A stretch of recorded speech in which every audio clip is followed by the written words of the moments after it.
Friends जय जगन्नाथ आशा करुच्ची आपण मैंने समस्ते बहुत भलरे थे। तो मु गोटे पेंटिंग बनई जेहेतु मोर ड्राइंग बनवा हूँ मोर बहुत फेवरेट आउ मते ड्राइंग बनवाई बहुत भल लगे। मुझे छोट थी बहुत सारा ड्राइंग बनाए डेली पेंटिंग करी माने +3 पढ़ला पर्यंत भी मुझे आर्ट वर्क बनाए बट एवं मैरिज सरला कि जॉब कलापर से सब बहुत दूर को पलि आसी तो से हाथ एत माने ये होनी फिर भी मुझे गोटे पेंटिंग बनई देखो केमी लगुच कह।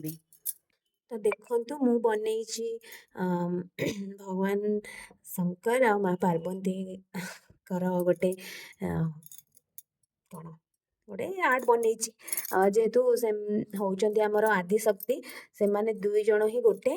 तो देखंतु मु तांकर किछि भळा बनई आउ भी बहुत से भल से फिनिशिंग हेई पारथांता किंतु करिनी जेहेतु पेपर भी माने एटा बहुत पतला पेपर आउ मो पाखरे किछि माने टिश्यू पेपर भी नथिला तो मु एई कॉटन ये रे माने ईयरबड्स रे करथिली जदि टिश्यू पेपर थांता तो शायद टिके भल से ब्लेंड हेई पारथांता। तो मु एइतरे जेतिकी पारिली सेतिकी करिछि। तो जदि मोर एई आर्टटी आपण मानकु भल लागिछि तो कमेंट रे हर हर महादेव निहाती लिखिबे। आसुछि।